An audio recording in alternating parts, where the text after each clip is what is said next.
Okay. Oh shit. Hold on. I think I need to mute this other. Oops. Okay. All right. That should be better. I'm sorry.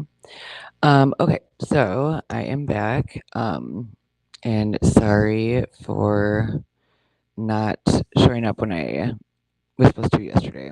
I'm actually traveling and things like came up that I hadn't planned on previously doing, but wanted to take that opportunity.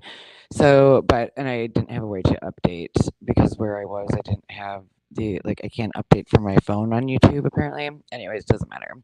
So, but here I am. I'm still trying to figure out like how I should do my schedules and stuff. Like, if I should just go live like randomly whenever I feel like I want to, or if I should schedule something kind of like routine, or I don't know. But I do want it to be like I'm not dependable and on in terms of times and stuff. Like I know that's super annoying. So, anyways, going to jump back in, and like right now I have about an hour and 45 minutes to continue discussing and reviewing some of the stuff that I talked about in the earlier lives from last week or this last weekend.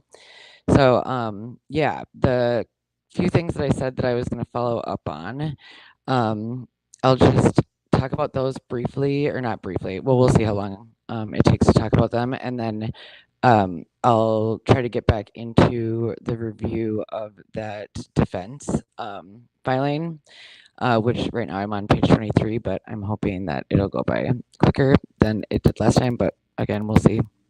So the thing that I said I was going to follow up on is about Shane Meehan, which is the guy that is currently on the suspect, or no, he's accused or he's going on trial for killing one of the detectives, Jog. Oh, hi, Frank. Good to see you. Thank you.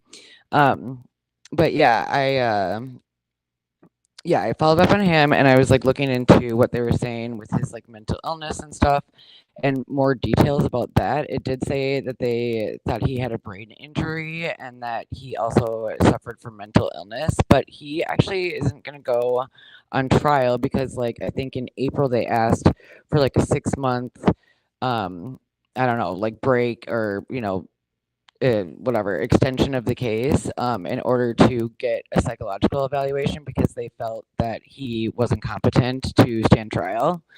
So, but now it sounds like he is set to go on trial. Like the first pre-hearing is on like October 10th or something. Oh wait, no, it says it on here.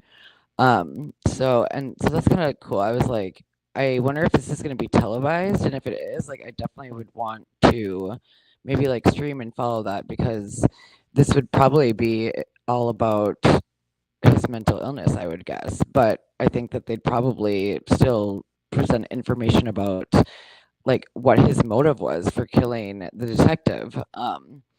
So because that I looked around in like a bunch of different articles like about Meehan, and not once did it ever talk about how like he like for the reason that he wanted to kill this detective, whether or not it was like random or whether or not he actually like wanted to kill Detective Fenecy, and if he did, like why he targeted him. And it does sound like to me like he threw a Molotov cocktail at the FBI building, and then I guess like it's weird to me that it sounded like Detective Ferenczi came out of the building to confront him, and that's like when he was murdered. Like maybe I'm getting that wrong, but to me it's like, well, why would detective he just so did he just happen to be the random detective that decided to like leave the building, or did he look outside and know that it was someone that, or maybe they threw the Molotov cocktail in like his office or something.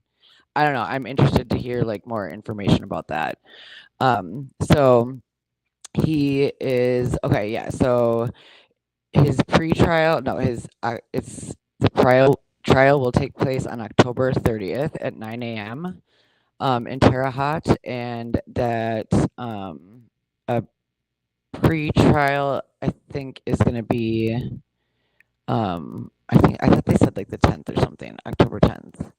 Um, so I will definitely be like keeping up on that because I'm very interested to hear what they're saying. Also, I noticed that my camera's like doing something kind of weird and it looks like there's like a wave going through it or something, and I don't know what's going on there. I like the iPad that I'm using is definitely like broken, so maybe that's why, but sorry, maybe it makes me kind of like look cool. But yeah, so this is the statement from the defense asking for his like determination of mental competency. So they said based on communication with Mr. Meehan, personal observations, review of records, interviews with witnesses, and consultation with mental health professionals, undersigned counsel have reasonable cause to believe that the defendant may presently be suffering from a mental illness or defect, rendering him mentally incompetent to the extent that he is unable to understand the nature and consequences of the proceedings against him or to assist properly in his defense. So there's like two different types of it is crazy stuff.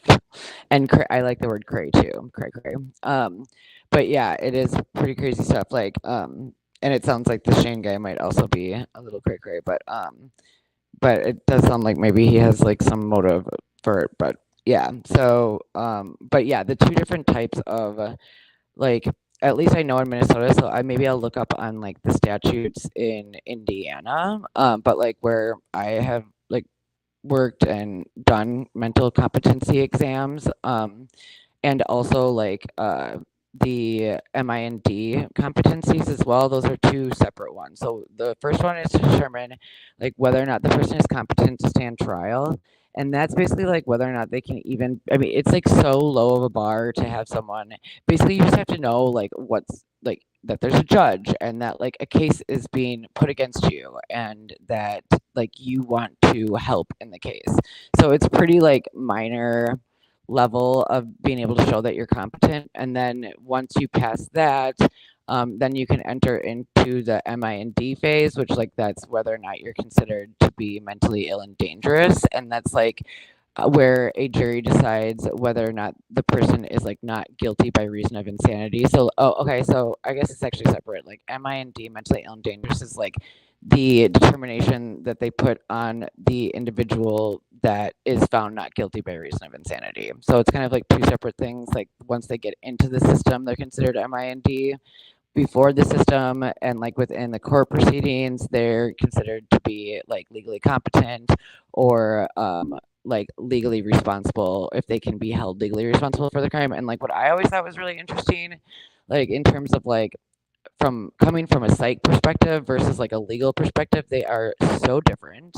And like the legal definitions of what a mentally ill person is or what mental illness is way different than legally what they think it is. So it's very strange, like the kind of confluence of those two factors, and it gets like yeah, I don't know. I can definitely go off on that for a while, and maybe when this case goes on, and if I do start like streaming it and following it, I can get like more into my like specific opinions about that. But yeah, so that's what I found out about Shane Meehan, and then I started looking into let's see. I'm going to see about sharing a different tab. So then I looked into Frank. Thank you again for visiting my lives and giving me these informations and little leads to follow up on. But I looked into Paul Edders and his DNA, and then Stephanie Thompson and her daughter, and yeah, like stuff's pretty crazy. Like I mean, the Stephanie Thompson thing. So I'll start off with that. Like let's see here. Yeah. All right. So this is more of a relevant one, maybe. Okay, so cause of fire that killed Monticello mother, daughter in February ruled undetermined. Oh, well, okay. Let me actually, sorry. Oops. Let me share another one first. My bad. That one talks about like after the fact, but this one actually explains the thing a little bit better. So yeah, what I also thought was interesting and like super I want to get more information on this and look into it a little bit further too, is that apparently, I think it's the she's the daughter, like the trooper that got killed, um, and her daughter. I think they're the granddaughter and the daughter to a judge, or maybe this trooper is married to a judge, but I think it's her dad. So I think it says it in this article. But I was like, that could also be potential motive for some of these like people in gangs or the like white supremacists or whatever people that are like wanting to. It sounds like there's like a lot of shit going down in Indiana. To be honest, like I'll pull up like a Reddit kind of little blurb too that I read that I thought was just interesting. But so it says like a Twin Lakes high school student and her mother, an Indiana State police trooper, which is apparently she was like for over 20 years she worked for them. Frank says, yeah, they requested his DNA, so must have something, but not against Allen. And the woman offers her, yes, that's sad as well. Yeah, they requested his DNA, so they must have something, but not against Allen. You mean like they requested Edder's DNA? Yeah, yeah. I that was curious, like but part of me was also wondering, so who and like was this like no, the Stephanie Thompson, was she did she have anything to do with like what did she have to do with the like Delphi case, like the girls? And what did it have something to do with his DNA about this Edders dude's DNA? Like did she maybe get his DNA and find out that it matched and then they like needed to get rid of her or something? Um to make sure that they could continue like to put it on someone else if they want to like but then it's also weird to me. I was like really surprised when I first googled Paul Edders. So that was another name like that like Frank brought up too, and that was like the other thing that I was gonna like follow up on, and I like looked into that, and yeah, I'm glad you're here, Frank, because actually I wanted to like ask you what I just kind of mentioned, but that the Paul Edders, like when I googled it, so he like died in a police shoot off, which to me I'm like, wow, like that seems super suspicious. Like I don't like my mind like went to thinking like maybe he knew something and they didn't want him around anymore because he like knew information and like had information against these people or something, you know, that like the other crap she said or the other chap, she or said she was who the officer. Oh, okay, sorry, Frank. Yeah, Chuck. Okay, Chuck said the other chap said she was the one who was the officer involved with the polygraph. Okay, yeah. Well, that could like potentially be. Like, see, I was wondering about that too. I was like, well, if she was involved with the like polygraph, like I feel like that's kind of low on the totem pole with like people that you'd want to kill like for the investigation, you know. Um, but like if she has a dad who is a judge, I mean, think about like someone if you want to like blackmail them or like, you know, if you want to be a gang and like really freak out some judge or judges or anybody, just, you know, murder someone's daughter and granddaughter. Like how worse could it get? You know what I mean? So I was also thinking that could potentially be a like motive for this murder of the Stephanie because the thing that they said too. So okay, so yeah, so it's like this Reddit. I'll go into the Reddit post that I found too because the Reddit post meant about Stephanie and Maya and like these fires that have been going on. It sounds like there was like a definite uptick in house fires, like in Indiana, like in that year that she died in like 2021 or something. So that was another thing that I thought about, like if this is like some gang like that is doing these kind of, you know, I don't know, murders. I don't.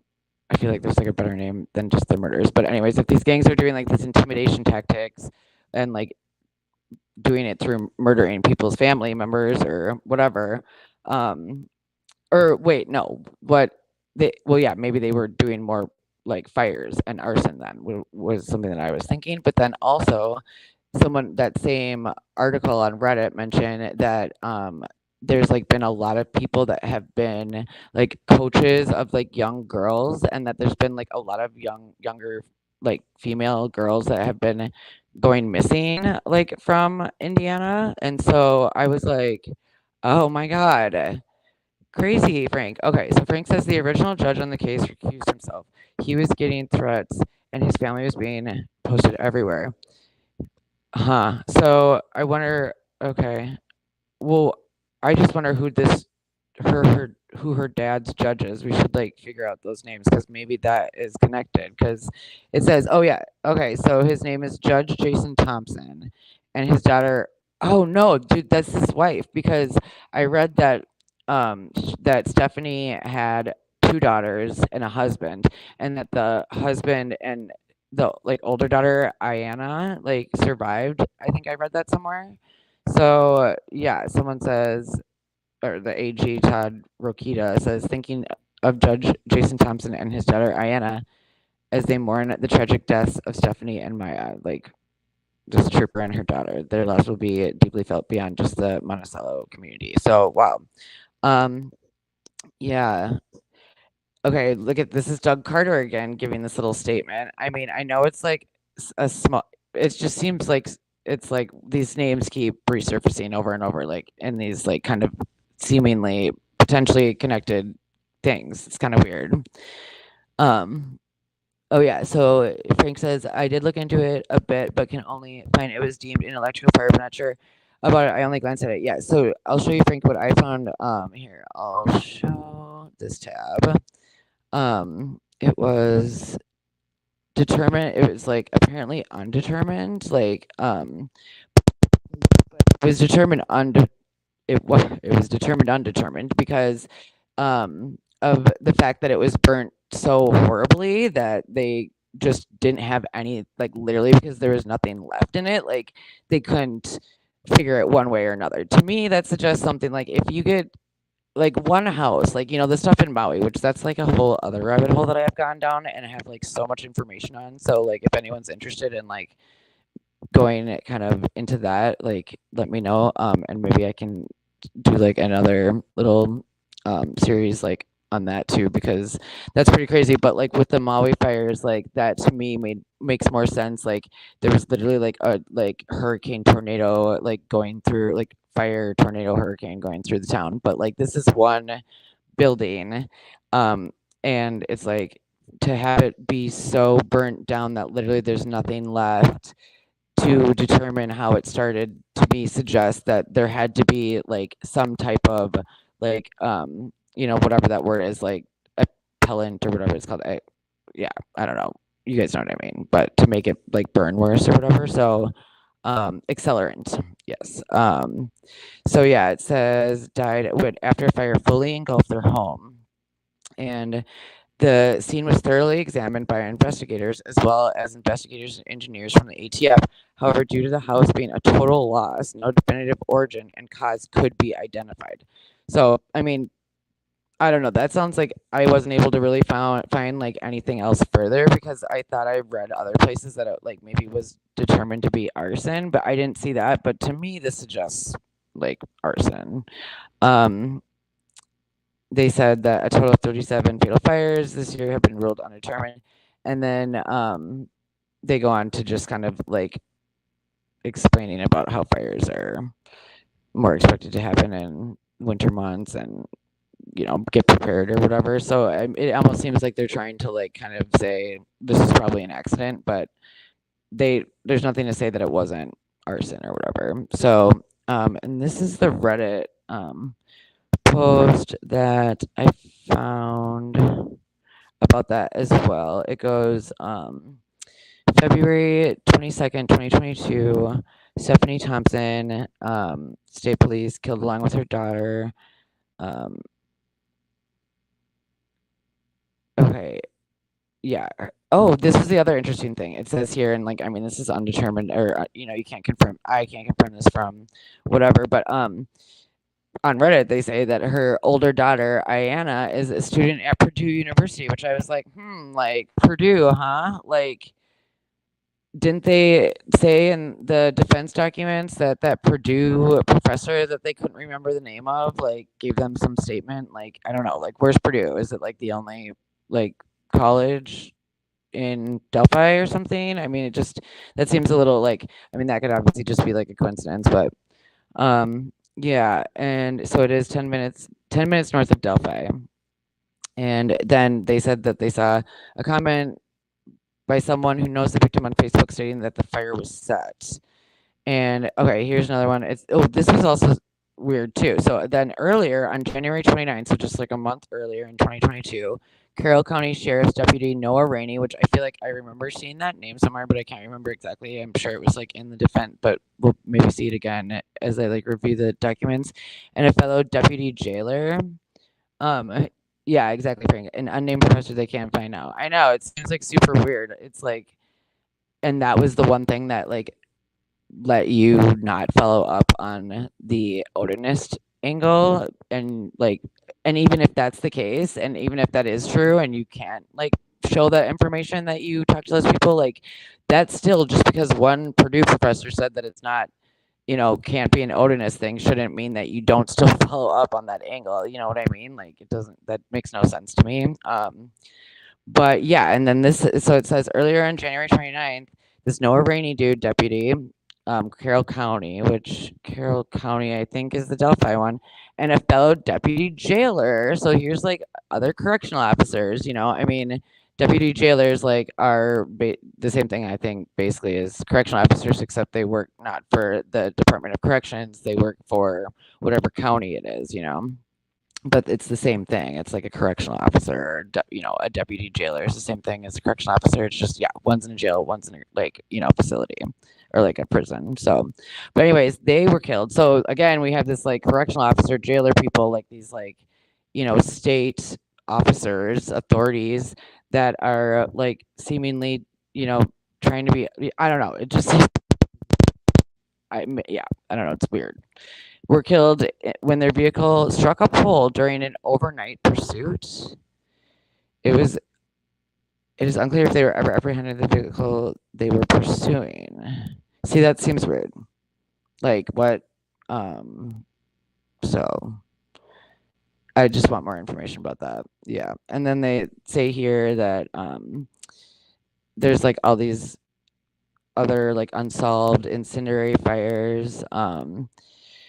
And that they all seem to be okay. Something about second bench, the art teacher at the high school made a post. Something about wants all coaches before they involved with any event to pass background checks. Wouldn't have had incidents we've had in the past if we would have done that. Okay, what does that mean? That sounds like someone was like maybe like a sex offender or something. I don't really know. So then it says, to the residents of Delphi, county commissioners, county council, and Delphi city leaders, do better background checks on people before you hire them or fund their pet projects. Okay, what does that mean? What are like the pet projects that they're talking about? Like, I want to talk to Krista Watson and Dave Lambert, and I want to hear what stories they have to tell about some of these things.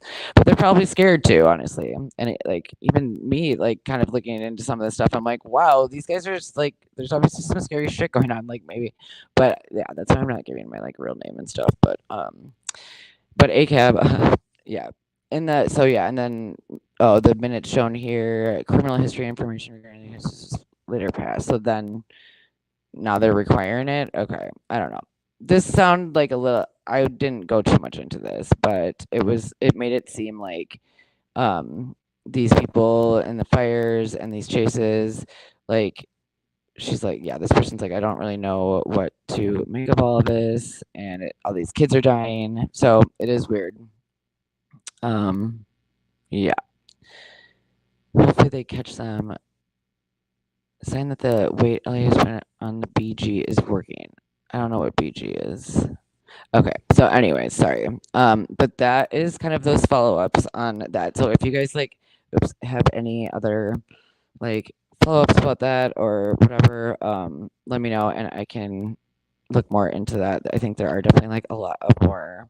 Maybe I'll look into that, who that judge is, or if anyone knows, like comment. I need to look at my comments too. I like haven't done that yet. So, okay, so that is, I think everything. Yeah, and then I will now go back into. Let's see. Cool. I still have like another hour or so, so I'll go back into the. Oops, documents, reading the documents of the case. Oops, okay, so I have to stop sharing. And then I'll start sharing this. Okay. Oh, and yeah, I found my highlighted copy. I didn't save it in the same spot that I thought I had, so yay me. That saved me a lot of extra work. So, okay, so we left off on page 23.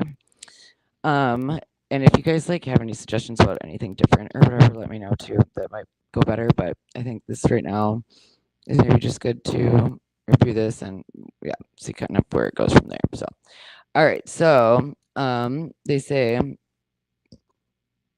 oh, okay, thanks, Timmons, for the heads up. Damn, okay, sorry. Let's see. Um, yeah, thank you, Timmons. Is it? Let me know if it's still cracking. I do have like another option that I can try for a mic too. Like I said, I'm traveling, so I like wasn't able to like really bring all of my normal equipment. But is it still cracking? Can you guys let me know? Or maybe I should just try to switch into a different microphone right now. Um, let me see. Hold on.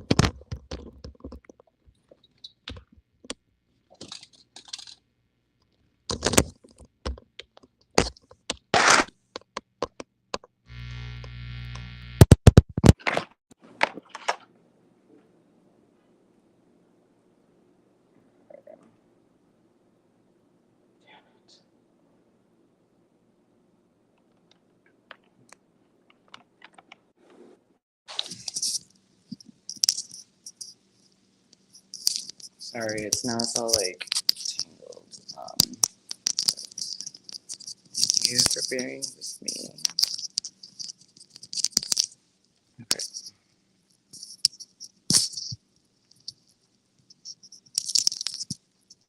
How does this go?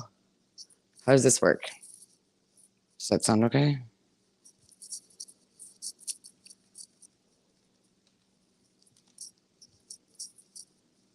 Okay, sweet. Um, okay, perfect. Well, I will thank you for the feedback. That's good to know. I will continue using this one, and it's kind of like less annoying to wear, but all right, cool. So moving on. Thank you guys for for working with me. Okay, so legit concealed certain witnesses. Okay, so basically this is still saying that which I again, these are like funny comments, but Odinists were also watching Richard Allen akin to foxes watching the hen house. And that the evidence will show that Legit's affidavit for search warrant is also filled with lies and other concealed information concerning witness testimony. And so what they're like saying basically is that this Legit guy, um, what was he? Was he? Oh, he was the guy that like applied for the search warrant. And yeah, they said that. Oops, shit! What just happened?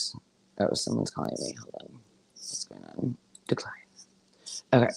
And that he made up information stating that this woman that identified Richard Allen and like the clothes that he was wearing on the bridge were what she said that they were like muddy, something in muddy, but like what the detective claimed she said was something in bloody, which like bloody is obviously a way worse thing to be than muddy when you're talking about, you know, the like way horrific murders of like two girls. So, and then there was like something else. Oh, beyond the shocking omissions concerning the pagan cult's links to the murders and the fact, oh, and the fact that the ordinance were watching Richard Allen. It said that he lied about that stuff. Okay, so, and it says that it like eviscerates the timeline, which of course the defense is going to say that because they are working for their clients. So I think like, you know, obviously take everything with a grain of salt, but you know, I don't know if it completely obliterates. Like, I think that still Richard Allen potentially could be involved. Like, maybe they just weren't able to find these connections to Odinus, or, um, you know, like, I don't know. But maybe he is completely innocent. So, yeah. And it says here,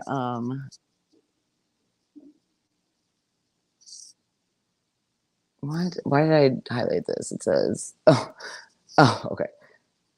All right. Yeah, this is a little dramatic, but I get it. I can definitely understand this. It says this decision has been painfully and emotionally difficult. Oh, this was them explaining because I do wonder about this too. Like, because they kept the fact that they knew about this like Odinist angle from Richard like in prison for a while, it sounds like. And like this little like, subtext is explaining kind of their reasons why, because I think it's unethical to not share that information with your client. So this is their explanation, and they are like a little bit like sappy about it. They're like, this decision has been painfully and emotionally difficult for Rick's defense team. I love how they call him Rick's too. Like, I know, like, it must all just be tactics that they teach him in law school. Like, I think it'd be really, I definitely considered going last year. I've like considered, like, going like back to school for law school. But anyways, yeah, just to be able to like, make him a little bit more human by calling him Rick instead of like Richard, like maybe like softens up like how he's presented to the judge in this letter and stuff. So it's just kind of funny to um, see that factor. But anyways, as defense counsel recognized that while the defense took the necessary time to review the discovery to establish its links both to the murders, the defense counsel was also aware that Rick would remain in his hellhole at Westville, subject to the cruelty of Sergeant Jones and Sergeant Robinson, and perhaps other overnight corrections officers. This is especially painful at the June 15th, 2023 hearing to transport Rick to Cass County, as defense counsel knew at that time of the links between the murders and Odinism and Westville. Unfortunately, defense counsel needed additional time to fully understand and verify the facts before leveling such accusations. This is the reason that the defense tactically decided to keep its knowledge to itself rather than reveal that knowledge in open court at the hearing. Unified Command and the prosecution's hiding of exculpatory evidence, again, just a reminder that the Unified Command is this like bullshit little group that they made up that are like the leaders of the Delphi investigation. And the prosecution hiding of exculpatory evidence is even more angering because difficult strategic decisions would have been avoided had Mick Cleland offered the exculpatory documents sooner. Perhaps then Rick would have filed for a speedy trial or would have been removed from Westville, as the defense would have been more able to fully inform the court about the facts of this case. So, I mean, and that's legit. Like, that's super shady that, yeah, the whole thing's pretty shady. So I do feel bad for Rick, and I feel bad for his. I mean, I've thought about that too, and it does sound pretty crazy if you were one of his defense lawyers, like to go in there and just see like how decrepit he's become. Like, I'm visiting like a friend of mine right now, and so I was like explaining a little bit about the case to him, and like I was like, yeah, so this dude Richard Allen got arrested, and like this is what he looked like before, like kind of like normal dude, like pretty short and whatever, and he has like a daughter and a wife, and like works as a pharmacist tech, and then now here he is like looking just so decrepit. I mean, I don't mean to laugh because it's just like really sad actually to see, but um it's pretty crazy like how mentally like just what a number like prison can do on people, and especially if you are being tortured. I mean, I bet I can only imagine what is going on in that prison with him and those guards. Like, I do feel really awful for him. Like, even if he is involved with all of this or in one way or another, like I'm sure they're still obviously trying to use him as a patsy and like trying to like chisel him away and maybe get him to confess to things maybe that he didn't do. So even if he was involved, like just no one really deserves to be, I don't know, tortured like that, especially like I mean, not especially, but it's just like we live in the United States. Like, how is this happening? Like, you can maybe understand that this could potentially be happening in like other like less developed countries, but the United States, it's just like we do such a good job of being like, oh, we're like great, we're the best, and then it's just like we look at this shit. It's like I don't know. So yeah. So then they go on to say that this is the Betsy Blair saying that she observed. Oh, and okay, so then the other thing, it was the so what I explained about the muddy versus bloody comment. And then also what they go into here is about a vehicle that this woman named Betsy Blair observed at the CPS parking lot around 2:15. So like what it has to do with the timeline, they basically say here that for this detective's timeline that he's proposing to work, that Richard Allen would have to be at the Manon High Bridge at 2:13, the time of the famous Down the Hill video, which they kind of, I think, maybe go into that too. But this also makes me think, like, I like do wonder if the Down the Hill video was just like maybe placed there by law enforcement as like kind of a distractor to, yeah, all that. But yeah, so legit desperately needed Betsy Blair to describe the man on the bridge that looked like Richard Allen, and that she needed to be seeing Richard Allen's black Ford Focus. But that actually Betsy Blair described the man on the bridge, and it didn't. She said it looked nothing like Richard Allen, and that she described a car at this lot that apparently they said that his car was, and that it looked nothing like Richard Allen's car. That it was like not even the same. Like, I think it was like a sedan versus like a truck, and then like a Ford Focus versus like an SUV or something, and like the colors were different too. And that, yeah, so she gave those statements directly face to face 2 times, too legit. So the fact that he misrepresented that information like seems intentional. That's what the defense is saying, and I agree. Like, how can you like have her tell you that twice to your face? It's not like she reported it to another officer. It's like she reported it directly to him, and he is like still saying that it's yeah, he just is misrepresented slash lied about the information in the search warrant. So, and then it says, oh yeah, so basically the evidence will also show that legit just flat out lied about what he legit claims Sarah Carbaugh, maybe how you pronounce her name, told him in 2017 concerning a man walking down the road near the murder scene. For legit's timeline to work, Sarah needed to be describing a man walking down the road wearing a blue jacket who had blood covering his clothes. She did not say these things. And okay, what this did not prevent from claiming under oath that she did say them. So they're saying, yeah. And that she observed a man walking down the road wearing a tan coat and his clothes were muddy. And that she never said blue coat and she never said bloody, which is what the detective said in his search warrant, like documents to the judge. And that they think because of this, that, and they like say additional evidence will be provided like in this memorandum that they're requesting or whatever, and that the defense believes that the evidence strongly supports the contention that legit intentionally concealed evidence from Judge Diner and lied about other evidence to Judge Diner in his affidavit for a search warrant. Like, so they're saying it strongly supports that he intentionally concealed, not like, oops, I made a mistake, my B, like I just misrepresented that or misunderstood. Like, I thought she said bloody, not muddy, but it's like, no, we have like evidence this dude intentionally lied to you because he wanted to get this bullshit search warrant so he could pin this crime on Richard Allen, is basically what they're saying. Yeah, I thought this was kind of funny too. Moving on to be like, okay, so the evidence supporting these facts were needles in a giant haystack of discovery, which I understand that this is like another part of like the defense documents that I was kind of like, okay, boo-hoo, this is your job, but it is kind of bullshit. Like, especially if it's like public defenders, I feel bad for them. There's like way too much work for them, and it's not fair at all. Oh, and another thing that I wanted to mention too, and I think maybe next time I'll kind of present this other information, but I was thinking about this other case. And I'm sure that there's like white supremacy like in every prison and correctional facility, like in terms of their guards and stuff. But like, I don't know how much like solid evidence that there is out there that could maybe actually prove that. Like right now, this seems like really solid information that the defense is presenting that does support that, at least in one facility in Indiana. But like, I also like know of this story that I kind of wanted to do like just like a video about because it's like so crazy to me.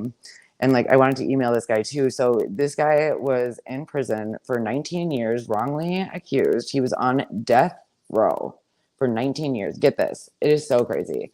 His name is Samuel Randolph, and I've seen him do interviews like on other YouTube channels. So I was thinking maybe it might be cool to interview him, but like I kind of wanted to get like the channel rolling before maybe that would happen. I didn't want to be like, hey, come to this interview and like have two people watch or whatever. But if you guys would be interested, let me know, and I will reach out to him sooner than later. But yeah, so this dude, he is on death row for 19 years. He was like let off of death row, I think like maybe like a year or two ago. And he was let off because of the prosecution like falsely representing information and like withholding exculpatory evidence that they had, like very similar to this stuff that this defense is alleging that the prosecution has done and that the detectives have done in this case. And so this, and like, but what is even more fucked up is that well, I don't even know if it's more fucked up. It's like almost just as equally fucked up. It's just like horribly, all of it is just horrible. But like in prison, when Sam was living there, because he was very outspoken and he like was basically always working with his appeal system because of like how like, fucked up and wronged his case kind of like went. And so he was like really outspoken in the prison, like against the court and like against the prosecution's office. And he like really kind of organized within the prison to like, speak out against like, the bullshit that goes on in them. And he ended up he alleged like, well, yeah, he alleges that because it was these white supremacists, he's a black guy, and that there was white supremacists working in the prison that were pissed at him for always speaking out, and they beat the shit out of him. He was being like escorted by like two like officers or something, and like while they were like this is why it'd be good to interview him to get more of the details. I think it was like somehow I don't know how exactly it happened, but they just ended up beating him up and he was paralyzed. And so like not only was he in prison wrongly, like while he was in prison he became paralyzed because these people like beat him up. So or like beat him, not just people, the correctional officers, the white supremacist correctional officers beat the shit out of him so bad that that he was paralyzed. So anyways, but is from Pennsylvania, which is kind of close to Indiana. So he would probably have more information too about, the information's on the guards from the like correctional facility that he stayed in Pennsylvania. So that might be interesting to kind of speak to him and get information about that. Yeah, for sure. It is crazy. It's super crazy. Yeah, it's really messed up. So, and it's really messed up with the drain of Richard Allen too. So they said, yeah, back to this document I'm still only on page 25 of. Okay, so evidence supporting these facts were needles in a giant haystack of discovery, and the defense says that buried deep. So all the evidence that that supports all of these assertions in the document currently that they're putting forth, they're saying was all hidden in thousands and thousands of pages of paper and hundreds of like hours of videos. And they said that and then they go, but not buried deep enough. The court will know at the conclusion of this memorandum that the defense is not inventing, fabricating, or exaggerating these facts, no matter how crazy those facts may appear. Richard Allen's defense team is attaching to this memorandum the supporting documentation that provides proof that these facts are true. So they say that this memorandum will consist of 5 parts. The part 1 will be the description of the crime scene, which to me is pretty interesting. Oh, something else that's kind of interesting that I want to bring up too is like I'm kind of into like metaphysical stuff. I know that like makes me sound a little bit kooky, but one of the things that you can use as like tarot cards or divination stuff are runes. So I actually have a set of runes. Like here's my little like booklet. And when I bought this thing, like when I brought these runes, so I'll show you some of them. Yeah, they just look like stones. Here, let's see. There's this one. This one is an example, and here's another example. Should we see what they mean? What I just divinated for us today. All right, so one means Wunjo. Anyways, what I also just, this is like a side note, sorry. Just sorry, bear with me. But yeah, I also, when I bought those runes, I bought this book, which is an even more detailed book about runes. So I feel like this is like a really good, yeah, like, so here's the symbol that they found on the girls' bodies. So I'll wait, like, as we start going into this, like, more, I will like describe maybe more in detail like what these specific symbols mean. I mean, they claim in here like very minimally. They just say like one means Odin, one means hail, but like, so like hail Odin is kind of like what they put on there. Um, oh, thanks, Michelle. That's sweet. Yeah. But yeah, so yeah, and then the other one was like hail Odin is what they left on there, but I can like also read a little bit more into it. Oh, I made some. When did I just do this? Anyways, that's interesting. I like wrote notes on here, but I'm like, I can't remember if I did this like last week or if I did this. Just very strange. Okay. Anyway, should we find out what these runes mean real quick? So one is Wunjo, which means, sorry, maybe this is boring, but maybe it'll tell us something. It means contentment and safety. I have all I need. Okay, that's nice. I hope that's true for everyone here right now.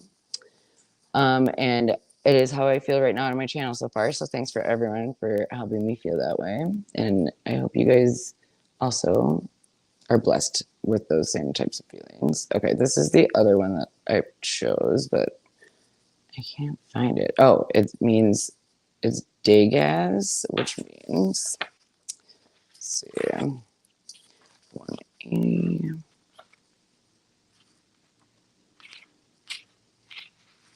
And that means the potential in the new, a new chance. Oh my goodness, that's so fun.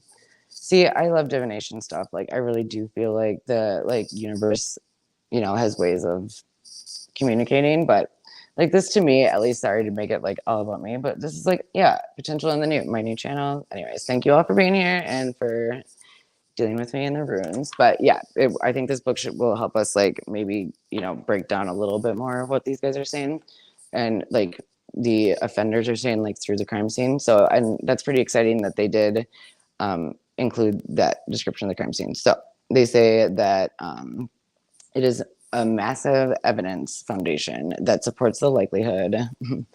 Thanks, Michelle.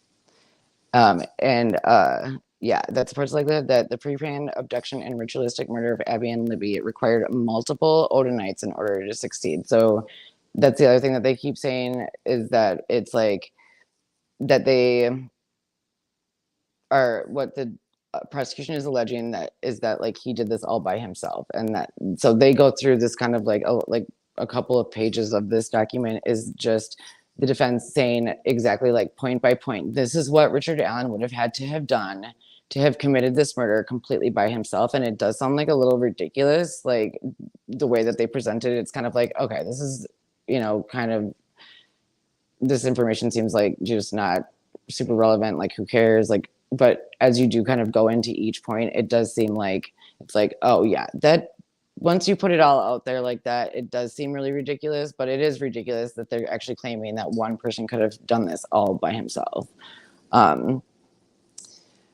Yeah, right, I agree, Frank. Yeah, Frank said better to look into it than just dismiss it as a crazy defense. 100%. Because to me, like the fact that okay, like this is such like a bogus claim, like that first sentence of this document that's basically like, yeah, like this crazy cult pagan Odinite group ritualistically murdered these little girls. And you're like, yeah, right. What the hell? Like, that's crazy. And it reminds you of that big satanic panic that happened like back in like the 80s, like what was it, like late 80s, early 90s and whatever. But like, but I feel like the fact that the defense is even willing to, okay, like this is like their professions. Like, you know, it takes a long time. I mean, not as long as getting your doctorate, but you have to go to school at least for 7 years to be a lawyer, like, undergrad and then 3 years of law school.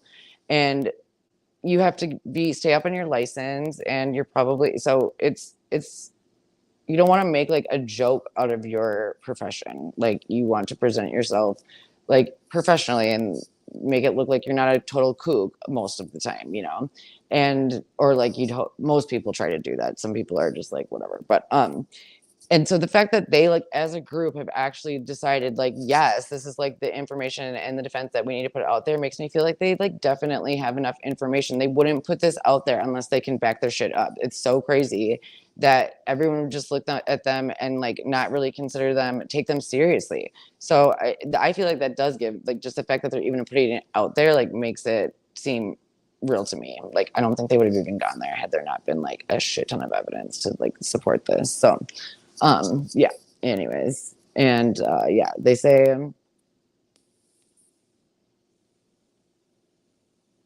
basically that there's evidence that connects the Odinites to the murders, and that he concealed evidence, this legit guy, and that they're talking about yeah, Frank says, or risk losing your license and perjury charges plus lawsuits against the now accused. Right, yeah, for sure. Yeah, exactly. They, like, put out 5 names. That, I mean, that is pretty ballsy to be like, yeah, actually it's these people. Like, I mean, I don't know exactly, like, it does seem weird to me, like, and that's like something to think about too, like, that, or that I guess I have thought about, like, um perjury charges plus lawsuits against the now accused. Yeah, like, I don't know how far lawsuits go, like, when okay, like, if you're charged with a crime, like, for example, the dude Sam Randolph that I just talked about, and he got off, 19 years wrongly accused. And let's see, that Michelle says there's definitely groups of adults who are yeah, who is disorienting from child influence to include satanic, etc. Yeah.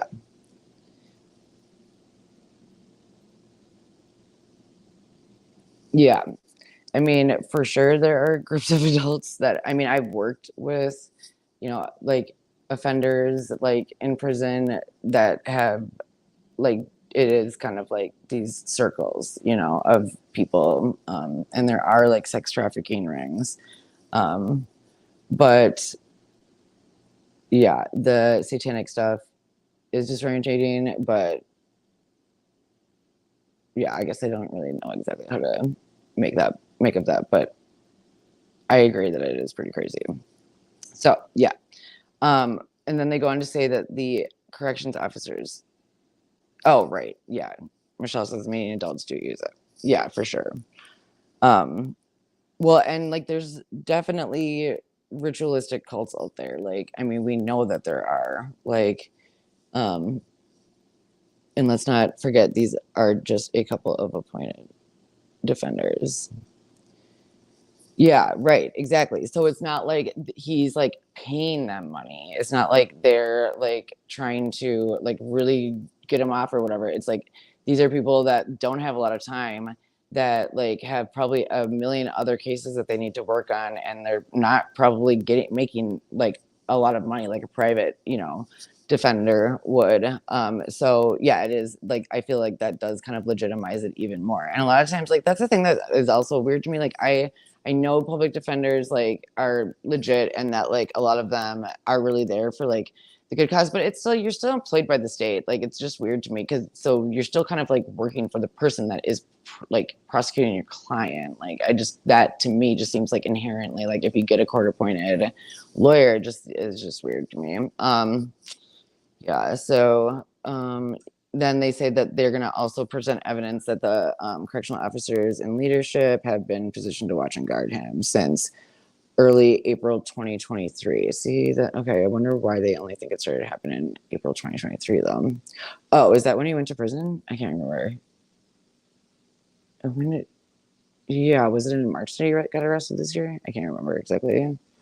Um, oh, and then they say that they have images from the patches worn by Sergeant Robinson and Sergeant Jones, as well as images from their Facebook pages, which like talks about like they have these crazy altars that they have all set up, and then they say that they're going to also present information how Richard Allen became a patsy in the investigation 20 days before an election, which, yeah, that is something else that I kind of talked about in their previous live, that it is, I think that's a good point. I mean, I think it's like something that they shouldn't necessarily be like super hung up on and like talk about too much, like, because I think they have enough evidence otherwise, like, but it is kind of like definitely raises an eyebrow when you see who ended up like putting out all this stuff and then find out that they're running for office. So, um, yeah.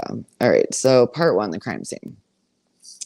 So, when members of a search party found the girls in the late morning of February 14th, 2017. Okay. So, also this date, I like wonder about this date a little bit. Just because I do feel like the dates are really relevant, and what else happened on February 14th?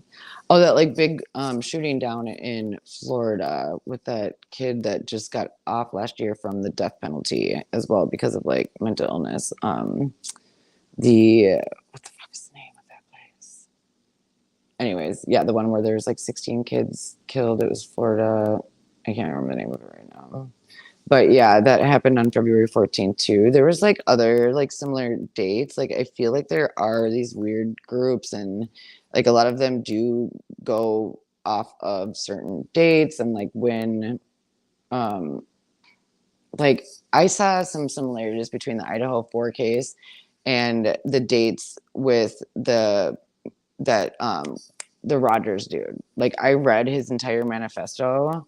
And, they were saying like that connection with the Papa Rogers thing with the Idaho 4 case. But I took one night and I literally read like the 115-page whatever, and I actually took a bunch of highlights too. So maybe that's something else I can go over. Like if you guys are like interested in the Idaho 4 case or whatever, but it is pretty weird because I feel like there's like several dates and situations that were kind of like mimicked in the Idaho 4 case. So I do feel like dates are relevant in a lot of these like ancient societies. And that connects with like, astrology stuff too, which I kind of like, obviously, if I'm into like divination and metaphysical stuff, like, I don't like live by it necessarily, but I definitely feel like, there are like energies, and I think they do affect us, and I can see how other like groups and cults would like try to use that energy in certain ways, I guess. So anyways, but they were like kidnapped on the 13th. Okay, yeah. So I'm gonna look more into like who this like yeah, why else would like February 13th? I'm gonna see if there's any relevance to the date of February 13th in terms of like astrology and stuff. So they say the scene was ghoulish. Libby was found at the base of a tree with 4 tree branches of varying sizes, intentionally placed in a very specific and arranged pattern on her naked body. Libby was positioned flat on her back, with her left arm stretched over her head, touching the base of a large tree. Libby's right hand was covered in blood. Libby's left hand was covered in blood. Blood spots and blood drippings were seen all over Libby's body from head to toe. So that sounds creepy as fuck. Kaylee's uncle is an Odinite and also in prison for murder. What the fuck? Wow. Okay, I'm gonna look into that too. Dude, okay, I don't mean to say anything, but like Kaylee's family kind of like there's something odd about that family. They seem I can't quite put my finger on it, but her sister like lives around. I feel like there was like another weird connection, and the way that she got so involved, I don't know, and I know it's like super sensitive, and I don't want to like ever like insult a victim's family or whatever, but I do feel like I don't know. Usually, victims are people that someone knows, and that is a pretty crazy connection. That if her uncle is an Odinite and he's in prison for murder, it's like, yeah, that could be definitely connected. Okay, yeah, that's crazy. Okay, so Yeah, Libby was okay. So this sounds really creepy. I'm trying to like, I was trying to imagine it, and I wish I was like a better artist because I would definitely like try to draw out like an actual picture of like what this might look like because we can't see the pictures. So like hearing it described like this is kind of difficult to like really be able to like envision in your mind. So, but yeah, so okay, I'm going to talk this out a little bit. So, Libby was found at the base of a tree with four tree branches of varying sizes intentionally placed in a very specific and arranged pattern on her naked body. Okay, so base of a tree, four tree branches of varying sizes. So, there's four tree branches of varying sizes on this, oh, what, 12-year-old's body. And then she's flat on her back. She has her left arm stretched above her head, touching the base of a large tree. So she's flat on her back. I wonder which direction she was facing. Like, was she like, perpendicular? Was she like angled? Like, what, and then her,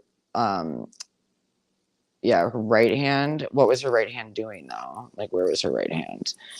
She's only say about her left arm. Um, Libby's right hand was covered in blood. Was covered in blood. So that must mean that not just drippings. It's not like someone was standing above her dripping. It was like she was like smeared. Her hand was smeared with blood. And Libby's left hand, oh, now they're talking about the left hand, was covered in blood. Blood spots and blood drippings were seen all over Libby's body from head to toe. That's crazy. That's weird. So Libby's right arm was placed along the side of her body. Okay, so she's like this. One large tree branch had been placed on her left shoulder. Okay, so is that separate from the four? Okay, a large tree branch is on her left shoulder. So her left shoulder, weird. Okay, so she's reaching up, touching the tree, her arms down like this, and then she's got a branch that it extended. It was so long that it extended above Libby's head several feet and below her legs for several feet as well. Okay, a long tree branch was placed on her left shoulder. So coming off of her tree branch, there's this huge just stretch along her entire side of her body. That's fucking weird. And okay, two smaller branches formed a V where her legs joined at her body near her genitalia, with both sides of the V extending upward towards Libby's head. Okay, I'm sorry. This is too much. I can't. Okay, I'm going to try to talk through this again, too. It just seems like a lot to be able to envision this. Okay, so two smaller branches formed a V where her legs joined at her body, and with both sides of the V extending up to. Okay, so they like basically starting at her like crotch area, made a V going up across her body. Wow, this is fucked up. Um, with one branch extending to the left of Libby's head. Yeah, okay, so that's what I was kind of thinking. So they both like they went up like that. So she's got branches coming out like that. Then she's got like another one coming out like that. She's got one arm up. Oh, they did. Court TV did do it, but oh, okay, cool. So I will stop doing this and I will look into that and then maybe present that the next time. Although it might be nice to see it now. Should I just maybe find the court TV thing? Let's see. I hate to like have you guys sit here while I just like Google stuff. I kind of like to have things like prepped, but this might be easy to find. So, court TV. What? Delphi. Body. Diagram. Oh, okay. Well, so these are all like 20 minutes long. I've seen experts say they were off, but they are all we have to go by, to be honest. Oh, okay. So, right. Yeah, exactly. So you've seen experts say what were off, the court TV depictions or the descriptions from the defense. Um, thanks, Michelle. Michelle, I agree. It's better than cooking it all on my own. True. Um, yeah. Although these like are now like 20 minutes long. Let's see. Maybe I can. Well, I'll just wait. I'll Google this and then see if maybe just like a like image comes up. Let's see. Copy. Paste. Oh, hell yeah. Okay, cool. I got it.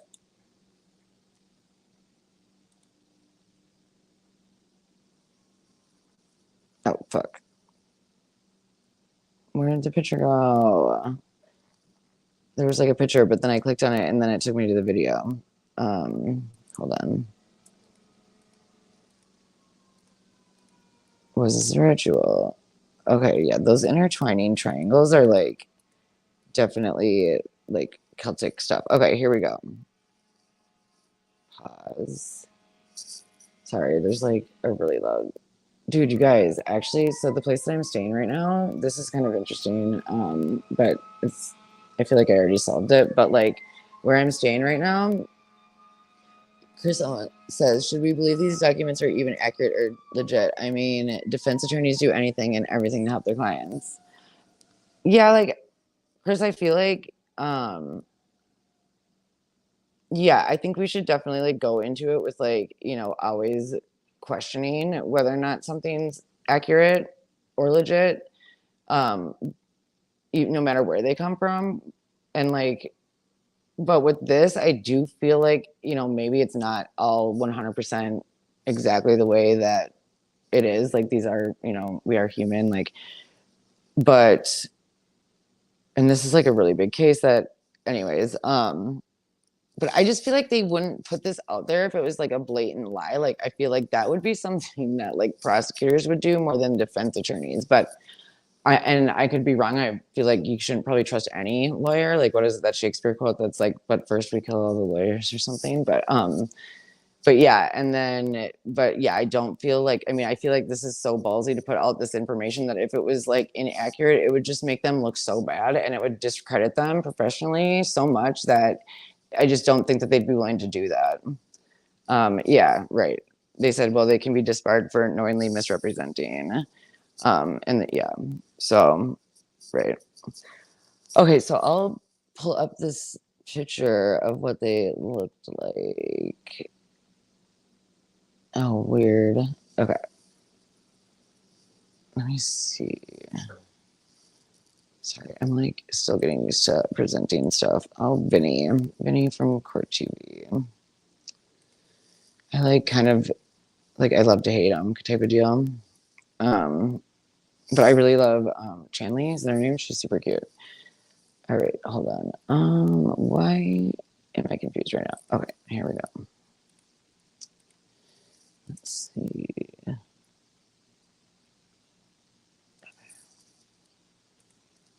right. Speak of the devil. All right, here is the diagram. I don't know why this stupid thing is like. That's fine. Okay. So yeah. Okay. Let me see if any of these. Okay. Symbols like the runes that match the like pictures. Okay, so here are the runes to choose from. I don't know if you guys can see them, but to me, it definitely looks like an X. I've seen that X before. That's one. The antler things, I think someone did say that like reminded them of antlers. This AT thing, like, is that anarchy? Maybe it looks like an upside down anarchy symbol to me. Um, so I see. Huh, I don't know. That's something else I will do and come back with my hypothetical. Um, So, in fact, it is possible that the defense just made up this whole occult theory to excuse Alan for confessing to his wife on the phone. In fact, is it possible? Is that what you're asking? Chris, do you think? I think that they could make that up, Chris, but like they are going to have to present this information. Like they can't falsify this picture that we're looking at right here of the way that the bodies were positioned. Like, so to me, like this sounds like anyone that would see these pictures would be like, whoa, what the fuck's going on there? That seems like there's probably some like occult ritualistic things in terms of like, yeah, it just looks like it's at least set up to try to mimic, like, like Charles Manson. He, like, I think it talked about this last time, like he tried to like get people to um like think that it was like black people, so he like wrote like, fuck pigs or something like that, and he like, because it was like during like the 60s, so like it was civil rights, and he like was like super racist, so he was like, yeah, like all blacks hate black, like cops, so then they'll for sure think it's like black people and not us, like let's write, all these things in blood on the wall. So like, and there are people that can like kind of, it'd be like kind of setting up something to like get them to be misled and look in the wrong direction. And like, some people do get set up for murder. There's a word for it. Why can't I think of it right now?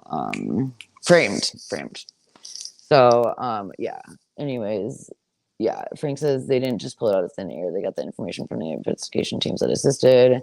And yeah, the FBI did, yeah, and they say that in there, and like apparently one of them that thought that there was probably the Detective Fenecy, who is the one that had like, a hand possibly in some of this, like, I feel like maybe this Detective Fenecy was somewhat like privy or involved on this task force, like with this Odinist angle, these like Hell's Angels, like he was, on like the good side of the police department, and he was like fighting against, the corrupt ones, is like maybe what the case was, and like I wonder, if that's why he was murdered, too. So I don't know. Yeah, so the FBI, that's why that made me think of that. Sorry, I've gotten a little bit of like a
Okay, wait. Can you guys hear me?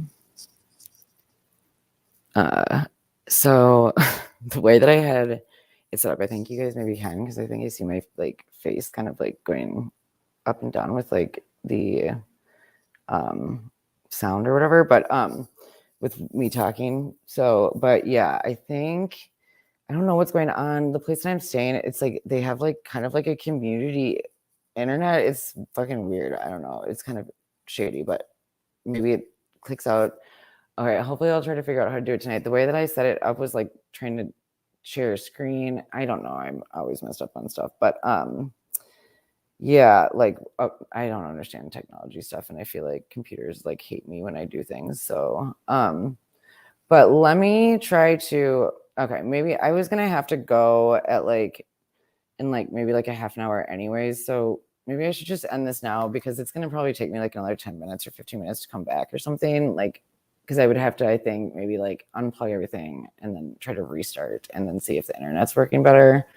But maybe I'll just plan on coming back on like tomorrow and finishing this up. And I'll try to maybe be on earlier so I can just be on for like a little bit longer too. So, oops, Frank says delete your browser history if you're using a laptop. They fill up fast. That's true. Yeah, maybe tonight I'll do like a little bit cleanup and maybe I'll try to figure out a better way to do this too because I kind of like did a makeshift thing and I think maybe there's a better way to do it, but I don't know exactly how. So I'll kind of do that tonight too. And then I'll review the document again. So maybe I have a little bit clearer and like can go through it faster tomorrow. And look into these pictures a little bit more too, and then maybe come back with like potential theories of like what maybe symbols they might look. Because yeah, it is interesting to see that court TV depiction, and that's super creepy. But yeah, so sorry you guys to end a little bit early, but thanks everyone so much that's here and that has been like chatting, and I appreciate all of you so much. And yeah, and so it looks like there's like a lot of other people that maybe watched too, like after this it ended that weren't here live. So I appreciate everyone that yeah is taking the time, and yeah, thanks you guys, and yeah, hopefully see you tomorrow. I'm gonna try to, yeah, I will definitely come on tomorrow. So, but I'm not gonna set a time yet because I feel like I'll just feel bad when I don't meet it. But I promise I will be on tomorrow. So yeah, thank you everyone, and yeah, peace and love. Talk to you tomorrow.